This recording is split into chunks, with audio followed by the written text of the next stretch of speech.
Alors, bienvenue au débat radio du Forum Jeunesse Longueuil portant sur la peine de mort, animé par le FM 103.3, Radio Rive-Sud, radio donc communautaire de la Rive-Sud, celle que vous devez écouter à tous les jours, à tous les soirs, à toutes les nuits, avec 10 employés, dont Alexandra Piché, journaliste et grande magicienne de la technique aujourd'hui avec nous. Des chroniqueurs, des producteurs. Moi-même, Jacques Binette, je produis une émission à tous les dimanches à 11 heures, Génération Réaction. Et on va faire dimanche dans 2 jours. Donc, nous allons faire un petit résumé de cette journée avec la jeunesse de la Rive-Sud. Et il y aura des participants et des participantes d'aujourd'hui que vous pourrez écouter donc à la radio dès dimanche à 11 heures. Alors donc, nous allons commencer sans plus attendre le petit débat. Je pense que vous comprendrez que j'ai le rôle d'animateur. Je suis donc neutre dans la question. Je pense que vous avez eu ce matin les petites règles, à savoir qu'un débat, ce n'est pas seulement de parler, mais aussi d'écouter, qu'il ne faut pas personnaliser le débat, bien sûr, pas s'attaquer à la personne qui présente des opinions qui ne sont pas contraires, qu'il faut mettre un zeste d'émotion pour convaincre, en particulier si vous avez un bon punch, un bon pitch, un bon élément à amener. Alexandra va nous présenter un montage qui pourra être présenté en plénière tantôt à la finale. Donc, ça vaut la peine d'y mettre un petit peu de son cœur lorsque vient le temps de présenter son point de vue à ce moment-là. Puis, un petit conseil comme ça, des fois, vous écoutez ce que les autres disent, il faut se questionner et les questionner des fois sur ce qui, non pas seulement sur ce qui est dit, mais aussi sur qui est tu. Parce que des fois, vous pouvez amener des arguments, des éléments. L'autre partie ne sait pas trop comment s'y préparer, répondre. Donc, vous pouvez à ce moment-là imaginer que ça place les autres parties dans des positions plus difficiles. Alors, il faut profiter de ces moments-là de silence ou de choses qui ne sont pas dites. Alors donc, on va commencer par un premier tour de table rapide. En 30 secondes, on va demander à tour de rôle à chacune des participantes de nous indiquer quelle est la position sur la peine de mort. On commence avec toi. Ben pour nous, on est vraiment contre, parce que c'est un acte très barbare, moyenâgeuse. Notre société est très évoluée, on s'est amélioré avec le temps. On a eu plus de lois pour protéger contre la peine de mort. On a eu de la protection, des ressources en cas s'il y a des criminels qui ont fait ça. La peine de mort, à la place d'avoir une peine de mort, il peut avoir peut-être une prison à vie. Donc, totalement contre. Et de ce côté-ci? Nous, on est contre et pour la peine de mort parce que tuer quelqu'un qui a déjà tué, c'est commettre la même erreur. Par contre, tuer quelqu'un qui a déjà tué peut soulager la famille de la victime. On va revenir sur des arguments plus forts encore. De ton côté? Ici, on est contre la peine de mort, mais avec un petit côté pour, parce qu'on n'est pas totalement contre, car il y a des actes qui peuvent être non pardonnables. Mais tout le monde a le droit, tout le monde peut avoir le droit au pardon de n'importe qui. De manière générale, nous sommes pour la peine de mort, mais dans la mesure où ça sert à dissuader les autres criminels et ainsi à diminuer le taux de criminalité dans le pays. Et la 5e position? Notre équipe est clairement en faveur de la peine de mort parce qu'on juge que c'est un acte plus humain de mettre fin à la vie de quelqu'un que de le condamner à de la prison à perpétuité. Et on juge aussi que c'est plus profitable à la société de payer moins cher, de ne pas avoir à entretenir un criminel en prison alors qu'on peut arrêter sa vie au moment où il a été prouvé qu'il a commis un crime. Bien, merci beaucoup pour ce premier round, un tour de table donc qui nous permet de camper les positions de chacun et de chacune. On va revenir ici à notre gauche, contre la peine de mort. Alors à peu près en 1 minute et demie, 2 minutes, peux-tu nous présenter de façon un petit peu plus forte là, chacun des éléments que tu as amenés tantôt? C'est parce qu'on a été une société assez évoluée, on a amélioré avec le temps. Alors, tuer un autre humain serait comme humaniste. Ben, il serait pas humain. C'est comme si on tuait une autre personne parce que il faut moins payer comme moins cher pour les entraîner, il ferait comme la purge dans le film américain. Alors, ce serait comme plus profitable si, exemple, on va recycler les prisonniers pour utiliser pour le bien de la société. Et C'est bon, on va passer à la deuxième équipe. Tu peux repenser à la chose. Vas-y. C'est vrai que La peine de mort écarte les criminels de la société. Donc, c'est un pour. Mais les gens qui assistent à l'exécution sont affectés psychologiquement. Donc, ça, c'est un contre. Et lors de l'exécution, c'est irréversible. Donc, si le prisonnier, le condamné, il était innocent, on ne peut plus le ramener à la vie.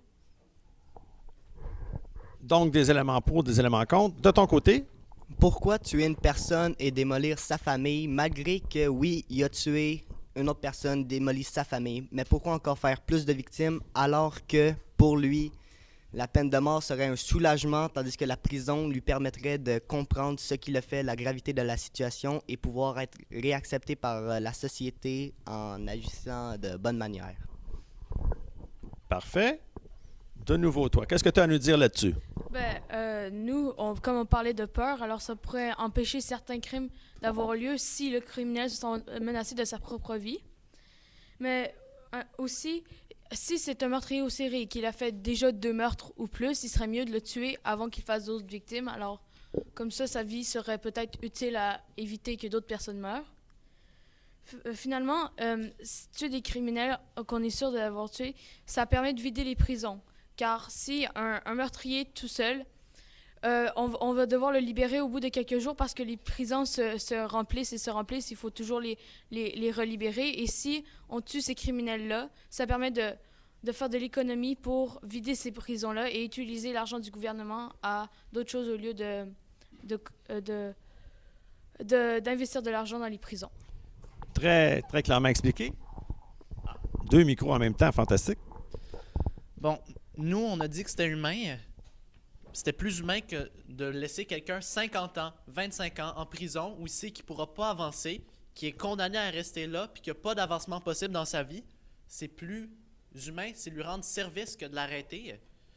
Peut-être que ça va l'empêcher de comprendre, mais je pense qu'on n'est pas le seul groupe de personnes qui se dit que quelqu'un qui rentre dans une école avec un fusil, qui tire des enfants, il est assez pété qu'il ne voudra probablement pas comprendre.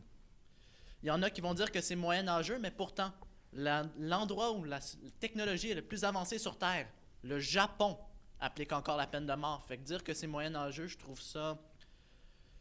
C'est vrai que la peine de mort a commencé au Moyen-Âge, mais c'est encore appliqué aujourd'hui et le Canada ne serait pas en retard ou en avance. C'est juste une forme de justice différente que chaque pays choisit. Et le Canada, c'est pas un saut très grand de retourner à la peine de mort. La partie 2 a dit aussi que c'était irréversible.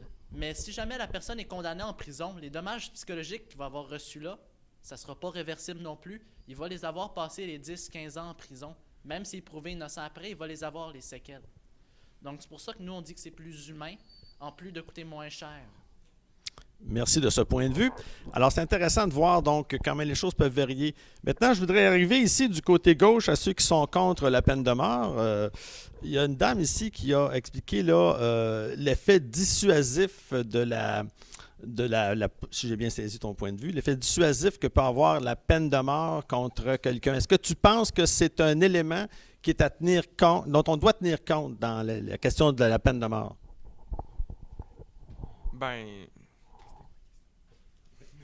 D'accord.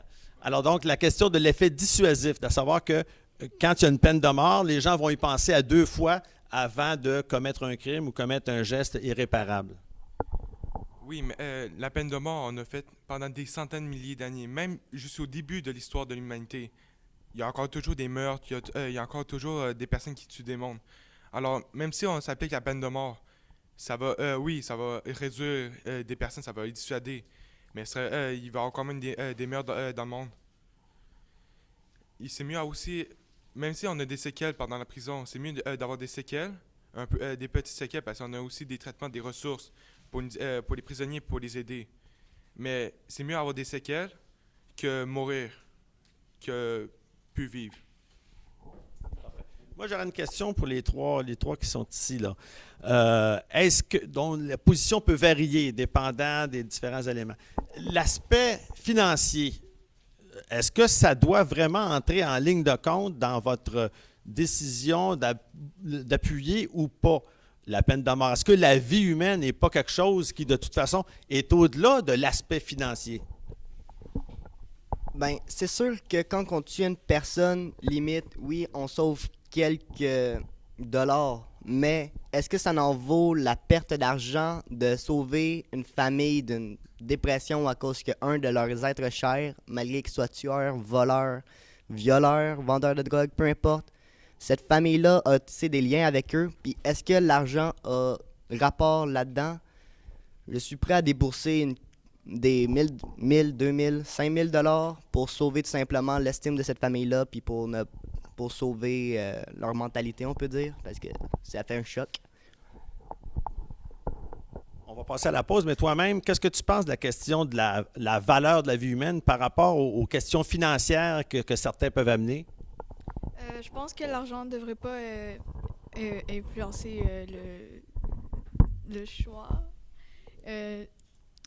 Parce que la vie humaine, ben ça a de la valeur, ça a plus de valeur que de l'argent. Merci beaucoup. Alors écoutez, on va passer à la pause. Ça va vous permettre de voir avec vos coéquipiers peut-être pour retrouver différents arguments et on va revenir ensuite par un tour de table général.